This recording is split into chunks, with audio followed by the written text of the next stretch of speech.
Hello professional. मेरा नाम है अखिलेश। आज हम जो वीडियो कंटेंट है वो हमारा है कैलेंडर और why calendar is very important in our construction project. तो मैं उसको आपको प्राइमेरा पे भी शो करूँगा कि आप कैलेंडर चेंज करने से क्या इम्पैक्ट आता है। अब जो हमारा नॉर्मल कैलेंडर रहता है जो हम असाइन करते हैं, calendar enable you to define available work day और work hour in a day.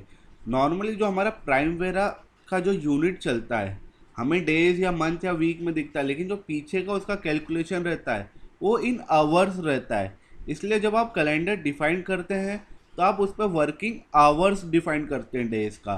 तो any thing changes in your calendar means आप 20 आवर्स का कैलेंडर को 10 आवर्स का कैलेंडर असाइन कर देते हैं तो क्या होता है, आपका ड्यूरेशन डबल कर देगा। अभी मैं उसको आपको जब एग्जांपल के थ्रू दिखाऊंगा तो आपको और वो चीज़ क्लियर होगी। अब मेरा एक्सपीरियंस है, आज तक मैं ऑलमोस्ट 4 to 5 बेस लाइन बना चुका हूँ। ऑलमोस्ट 250 किलोमीटर्स का वाइडक्ट की प्लानिंग कर चुका हूँ। तो कैलेंडर सबसे पहले WBS और कैलेंडर सबसे पहले क्रिएट करना चाहिए कि आपका एक्टिविटी असाइन करने से, क्योंकि क्या होता है प्रीडिसीजर्स में भी कैलेंडर का इफेक्ट आता है और आपका ड्यूरेशन पे भी उसका इफेक्ट आता है। अब आपने पूरा 3,000 4,000 एक्टिविटी का प्रोजेक्ट बना लिया। अब उसके बाद क्या होगा, बाद में आपने कोई कैलेंडर चेंज किया ना तो आपका बहुत जगह ड्यूरेशन ड्रास्टिक चेंज हो सकता है। ठीक है, तो मैं वो आपको शो करूँगा। तो पहले से कैलेंडर असाइन करके चलिए कि आपको डिज़ाइन में ये कैलेंडर देना है आपको इस कंस्ट्रक्शन में। मीन्स जैसे आपका कहीं रोड का कंस्ट्रक्शन आ रहा है तो आपको ये कैलेंडर शुरुआत से असाइन करना है, चाहे वो मानसून पीरियड में आए ना आए, आपको मानसून कैलेंडर देना है। ठीक है, इसलिए आपको वो चीज़ असाइन करनी। अब क्या होगा, आपने कहीं रिवर कैलेंडर दिया हुआ है, जरूरी नहीं कि वो रिवर के टाइम पे ही उसकी एक्टिविटी आ रही तो आपको लेना है। आपको रिवर कैलेंडर स्टार्टिंग से ही उसको कंसिडर करना है। बाय चांस आपका प्रोजेक्ट डिले हो जाए, आपको जो चीज़ चालू 3 महीने पहले मानसून के करनी थी वो 2 महीने डिले हो जाए, तो अगर आपने उस समय उस एक्टिविटी में कैलेंडर नहीं लिया तो आपका उस पर्टिकुलर फ्रेम में दिखने लग जाएगा। इसलिए आपको एक्टिविटी में पहले से डिफाइन करके चलना रहता है। अब क्या होता है, assigning wrong calendar to activity can lead wrong end date and start date for next activity which can lead to change in the project completion time. आपने क्या हुआ, बाद में किसी के बोल मतलब फर्स्ट सबमिशन के बाद किसी ने बोला नहीं आपने तो कैलेंडर अच्छे से असाइन नहीं किए हैं, क्योंकि आपने फर्स्ट सबमिशन किया, आपने नॉर्मली सबमिट कर दिया एक कैलेंडर से, बाद में बोला नहीं आपको डिज़ाइन कैलेंडर अलग, मानसून कैलेंडर अलग, या आपने जो प्रोडक्टिविटी मानसून की पकड़ी है पहले आपने 80% पकड़ी, नहीं क्लाइंट बोल रहा है कि हमारा एक्सपीरियंस यहाँ 50% ही काम हो सकता है, तो आप उसको चेंज करोगे तो क्या इम्पैक्ट आएगा। तो ये सब बहुत इम्पैक्ट कर जाता है आपके प्रोग्राम पे। तो कैलेंडर के ये बहुत बड़ा इंपॉर्टेंस है प्रोजेक्ट की स्टार्टिंग में देने का। अब मैं आपको एक एग्जांपल शो करता हूँ। जब आपका नॉर्मल आप प्राइमरी स्टार्ट करोगे तो 5 ट्रेड का कैलेंडर आपका रहता है। तो अब उसमें क्या रहता है, वो 8 आवर्स इंटू 5 डेज। तो आपने अगर 5 डेज दिया तो उसका जो ड्यूरेशन वहाँ पे रहेगा वो 40 आवर्स में रहेगा। ठीक है, मैं अभी आपको उसको प्राइमरी में शो करूँगा। अब क्या हुआ, सपोज मैंने वो कैलेंडर चेंज कर दिया, मैंने 7 into 20 कर दिया, तो अब वो क्या करेगा, अभी भी ड्यूरेशन जो उस पर्टिकुलर एक्टिविटी की रहेगी 40 आवर्स रहेगा, लेकिन जब आप डेज में देखोगे वो जो टाइम पीरियड देखोगे वो 2 डेज हो जाएगा। अब मैं यही एग्जांपल मैं आपको प्राइमेरा में शो करता हूँ। अब यहाँ पे मैंने आपके लिए दो एक्टिविटी ली, एक सबमिशन ऑफ ड्राइंग, एक अप्रूवल ऑफ ड्राइंग। अब दोनों में मेरा कैलेंडर अभी ट्रेड 5 डे वर्क वीक है।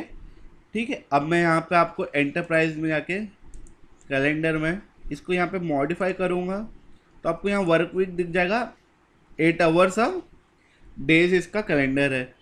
ठीक है, अब मैं इसको ओके करके बाहर आ जाता हूँ। अब देखिए यहाँ पे 5 डेज है। अब मैं दोनों को यूज़र प्रेफरेंस में जाके यहाँ पे जो duration format unit of time days है इसको मैं आवर्स में कर देता हूँ। ठीक है, अब आप देख सकते हैं 40 आवर्स आ गया है। अब मैं एक में कैलेंडर चेंज करने जा रहा हूँ। आप देख सकते हैं दोनों एक्टिविटी 21 मार्च 22 और 25 मार्च 22 पे एंड हो रही। अब मैं एक का कैलेंडर चेंज करता हूँ। ठीक है, यहाँ पे ओरिजिनल ड्यूरेशन चेंज नहीं होगा जैसे मैं कैलेंडर चेंज करूँगा।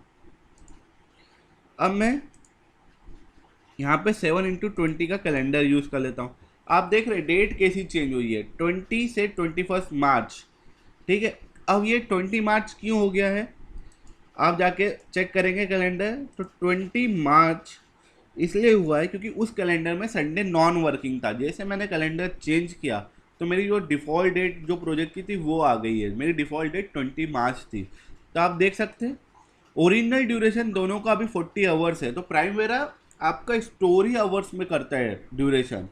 जैसे मैंने कैलेंडर चेंज किया तो 7 × 20 और ट्रेड 5 डे आवर वीक आ गया आपका 40 में ही। देख रहे आवर्स अभी सेम है। अब मैं जाऊंगा एडिट में, यूज़र प्रेफरेंस, यहाँ पे डेज पे जाऊंगा तो आप देख सकते हैं जो 5 डेज था वो 2 डेज में चेंज हो गया, सिर्फ मेरा एक कैलेंडर चेंज करने से। तो इससे क्या होगा, जो इससे नेक्स्ट एक्टिविटी लिंक होगी उसका स्टार्ट डेट या उसका फिनिश डेट चेंज हो सकता है। अब हम कौन कौन से कैलेंडर बनाने जा रहे हैं हमारे प्रोजेक्ट में, मैं सिर्फ आपको प्रोजेक्ट के अंदर में जाके कैलेंडर बनाऊंगा। पहले हम बनाएंगे 7 × 20 कंस्ट्रक्शन कैलेंडर। देन हम डिज़ाइन का 6 × 10 आवर्स का एक कैलेंडर बनाएंगे। देन हम एक सेम जो 7 × 20 है उसको मानसून में कन्वर्ट करेंगे, 50% productivity for 3 month, July August September. And हमारा रिवर कैलेंडर होगा जो हम करेंगे 7 × 20 का ही कैलेंडर रहेगा लेकिन 3 मंथ नॉन वर्किंग रहेगा। तो वो एक ही कैलेंडर में 3 अलग अलग टाइप कर रहे हैं, तो मैं वो अलग अलग एक्टिविटी में जाके असाइन कर सकता हूँ। जहाँ मेरा रिवर आ रहा है तो मैं रिवर में वो कैलेंडर असाइन करूँगा। तो बाई चांस अगर कोई डिले भी होता है तो वो चीज़ उसको इनकॉपरेट करते हुए चले।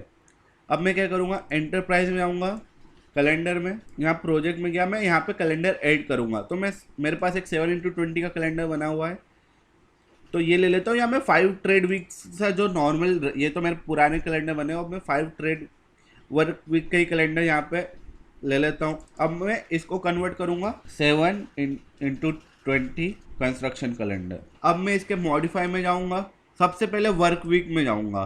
तो यहाँ पे देखिए सब जगह 8 है, तो अब मैं क्या करूँगा, सबको 20 कर दूँगा कि मैं दिन में 20 आवर्स काम कर रहा हूँ। यहाँ पे मैंने 20 कर दिया, 20 20, इसको 20, इसको 20। तो देखिए ये सब वर्किंग हो गया आपका। अभी ये नॉन वर्किंग था, वर्किंग हो गया। अब मैं टाइम पीरियड में जाके जो मेरा आवर्स पर डे उसको मैं 20 कर दूंगा। ये मेरा 7 डेज वर्किंग है तो इसको 140 कर दूंगा। 30 × 20 600, तो ये मेरा नॉर्मल 7 × 20 का कैलेंडर बन गया। अब मेरे को क्या करना है, अब मेरे को मानसून कैलेंडर बनाना है सेम का। मैं ऐड में जाऊंगा, 7 × 20 का कैलेंडर सेलेक्ट किया, मानसून कैलेंडर। अब मैं इसको सेम मॉडिफाई में जाऊंगा। आप देख सकते हैं वर्क वीक 20 है, टाइम पीरियड भी उसी हिसाब से दिया हुआ है। अब मैं क्या करूँगा, मेरा 3 मंथ मानसून कौन सा रहता है, जुलाई से लेके सितंबर तक, तो मैं यहाँ पे वर्क वीक 10 कर दूंगा आवर्स का। तो आप देख सकते हैं सब 10 10 10 हो गया है। अब मैं इसको भी 10 कर दूंगा और इसको भी मैं 10 कर दूंगा। तो मेरा ये मानसून का कैलेंडर बन गया। अब सेम वे में मेरे को रिवर का कैलेंडर बनाना है। मैंने 7 × 20 का कैलेंडर सेलेक्ट किया, रिवर कैलेंडर, ठीक है। मैं मॉडिफाई में जाऊंगा, देन वही 3 मंथ। अब मैं क्या करूंगा, जुलाई पूरा नॉन वर्किंग कर दूंगा, आया नॉन वर्क। फिर सितंबर नॉन वर्क, देन सितंबर नॉन वर्क। तो हमारे 3 कैलेंडर बन गए। अब हमको डिज़ाइन के लिए एक कैलेंडर बनाना है, तो मैं यहाँ जाके ऐड कर लूँगा 6 × 10 डिज़ाइन डॉक्यूमेंट कैलेंडर का। तो मैं इसको डॉक्यूमेंट सबमिशन कैलेंडर या अप्रूवल कैलेंडर करके यहाँ आऊँगा। मॉडिफाई वर्क वीक क्या है, अब मेरे को संडे काम नहीं करना है, तो मैंने 10 10 10 10 10 का वर्क वीक दे दिया। और टाइम पीरियड में आके 10 60 250 330, तो जो मेरे वर्किंग थे उसके हिसाब से दे दिया। अब मैं ओके कर दूंगा। अब देखिए मैं यहाँ पे जाके अब कैलेंडर चेंज करने वाला हूँ, ठीक है। अब मैं इसको 6 × 10 कर देता हूँ। तो देखिए 2 का 4 हो गया, क्योंकि वहाँ पे आपका टोटल 40 आवर्स था, तो इसलिए वो 4 के हिसाब से आपका वो कैलेंडर आ गया। अब भी मैं इसको 6 × 10 कर देता हूँ, तो ये भी 4 में कन्वर्ट हो जाएगा। तो इस हिसाब से हमारा कैलेंडर की ड्यूरेशन, मतलब हमारी एक्टिविटी की ड्यूरेशन चेंज होती है बेसिस ऑन कैलेंडर। अभी मैंने आपके लिए 5 अलग अलग एक्टिविटी ऐड कर ली है। अब मैं क्या करूँगा कि सब में पहले आपको मैं बताता हूँ कैसे डिफरेंस आता है। अभी पहले मैं इन सब में कंस्ट्रक्शन का कैलेंडर लगा रहा हूँ। अभी मैं मानसून और रिवर नहीं लगा रहा, आपको सिर्फ डिफरेंस शो करने की मैं बता रहा हूँ। ठीक है, आप अब देख सकते हैं कि मैंने जो कैलेंडर दिया हुआ है कंस्ट्रक्शन ऑफ पाइल के बाद, पाइल कैप का भी कैलेंडर अभी मैंने दे के रखा है 7x20। लेकिन आपको पता है कि आपका पाइल कैप में एक्सकवेशन होता है, मानसून में दिक्कत होती है। तो जैसे मैं इसको मानसून कैलेंडर दूंगा तो आप यहाँ पे डेट देख सकते हैं 11 जुलाई से 25 अगस्त आ रही, मतलब 45 डेज आ जाए। जैसे मैं इसको मानसून कैलेंडर करूँगा आप देख सकते हैं डेट कैसी चेंज हो गई है। एंड डेट 12 जुलाई से 5 अक्टूबर 22 आ गया। मतलब जो डेट यहाँ पे मैं आपको चेंज करके बताता हूँ, जो अगस्त में होनी थी ऑलमोस्ट आपका 40 डेज चेंज हो गया है। तो आप समझ सकते हैं कि आपकी जब ह्यूज नंबर ऑफ एक्टिविटी होगी, जब आप कैलेंडर चेंज करेंगे तो कितना इम्पैक्ट आ सकता है। ठीक है, अब मैं रिवर कंस्ट्रक्शन कर रहा हूँ। अब रिवर कंस्ट्रक्शन मेरा चालू हो रहा था कंस्ट्रक्शन ऑफ पाइल के बाद से 30 डेज पे। आप देख सकते हैं अभी इधर रिवर कैलेंडर नहीं लगा हुआ है। फॉर एग्जाम्पल मैं इसको बताता हूँ कि इसमें कुछ डिले नहीं था, ये कंस्ट्रक्शन ऑफ पाइल के साथ चालू हो सकता है। तो ये अगस्त में एंड हो रहा था। जैसे मैं इस पर देखिए इसकी डेट कैसे चेंज होगी, 10 नवंबर हो गया। अगर मैं इसको नॉर्मल 7x22 का कैलेंडर लगाता हूँ तो आप देख सकते हैं 10 अगस्त आ रहा है। जैसे मैंने इस पर रिवर कैलेंडर लगाया तो ये डेट कितनी चेंज हो गई, सीधे सीधे आपका 3 मंथ से शिफ्ट हो गई है। अब क्या होता है, बाय चांस आपका ये चीज़ डिले हो जाती है किसी भी रीज़न से, अगर आप कंस्ट्रक्शन का कैलेंडर लगा के रखते हैं।